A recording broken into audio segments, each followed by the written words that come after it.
So hello everyone, this is your Roshan भैया।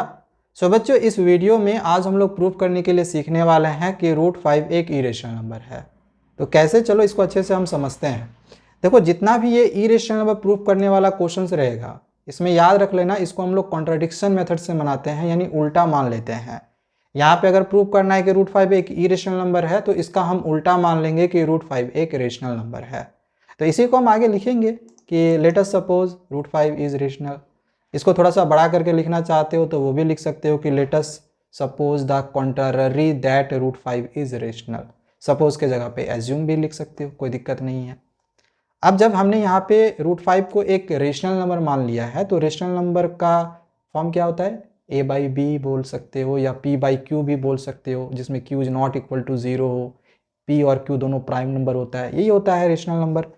तो हम यहाँ पे √5 इक्वल टू a/b लिख सकते हैं, क्योंकि हमने √5 को एक रेशनल नंबर माना है, और रेशनल नंबर का फॉर्म होता है a/b।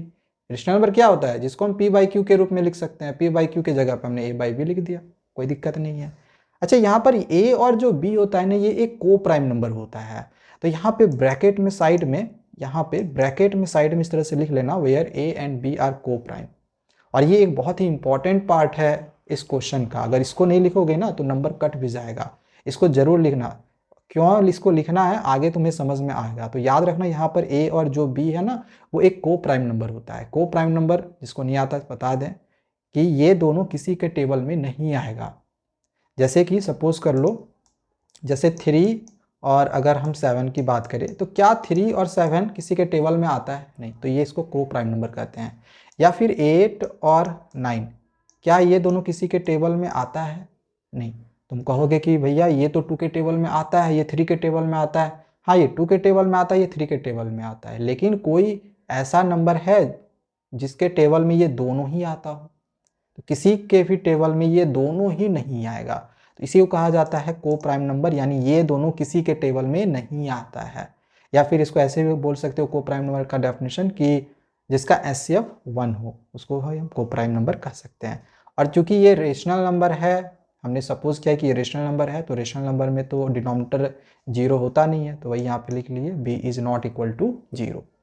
यहाँ तक समझ में आया? चलो अब आगे बढ़ते हैं। अब यहाँ पर देखो, ये जो b है ना, इस b को हम इसके पास कर देंगे, इधर कर देंगे, ठीक है। तो यहाँ पे देखो b इधर कर दिए, तो b √5 हो गया, a का a रहने दिए।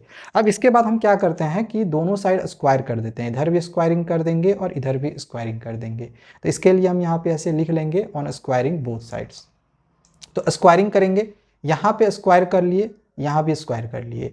अब b का स्क्वायर करेंगे तो b स्क्वायर हो जाएगा, बट अगर √5 का स्क्वायर करोगे तो √5 मल्टीप्लाई √5 मल्टीप्लाई हो जाएगा, मल्टीप्लाई होकर हो जाएगा 5। ये तो क्लास 9 में भी पढ़ा हुआ होगा, रूट वाला मल्टीप्लिकेशन।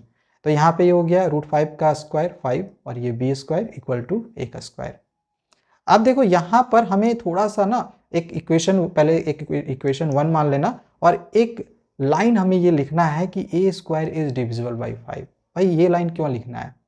अब जरा खुद सोचो कि तुमने अगर इस तरह के क्वेश्चंस को बनाया हुआ होगा कि 5x इक्वल टू 4, तो x इक्वल टू, एक एग्जाम्पल ले लो, ठीक है, 4/5।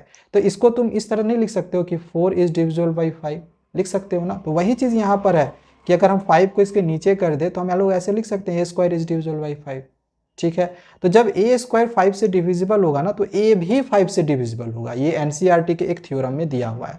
तो यहाँ पे हम लोग लिख लेंगे सो a is also divisible by 5, ठीक है। अब यहाँ पे हमने जो इक्वेशन 1 माना था, इस इक्वेशन 1 में ये जो a है, इस a के जगह पे हम 5c मान लेते हैं, ठीक है। a let a is equal to 5c। यहाँ पे ये जो c है, ये एक कोई भी इंटीजर हो सकता है, मतलब c कोई भी वैल्यू तुम लिख सकते हो, नेगेटिव में, पॉजिटिव में, 0 में, ठीक है। तो हमें यहाँ पर लेट कर लेना है a is equal to 5c, और इस वैल्यू को हमें इसी इक्वेशन 1 पे पुट कर देना है।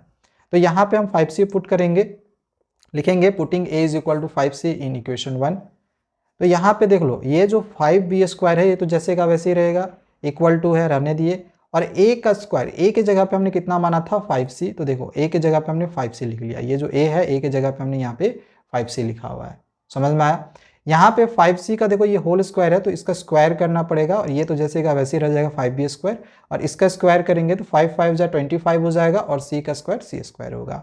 ठीक है, अब 5 इसके नीचे भी आ सकता है, 5 को इसके नीचे कर देंगे, सॉल्विंग सिंपल करते हैं ना लीनियर इक्वेशन, वैसे सॉल्व कर रहे हैं, इसके नीचे कर देंगे, ये 5 5 जा 25 कट जाएगा, तो यहाँ से हम लोग कह सकते हैं कि b स्क्वायर का जो वैल्यू निकल जाएगा ये 5 बार में कट गया तो 5c स्क्वायर बच जाएगा।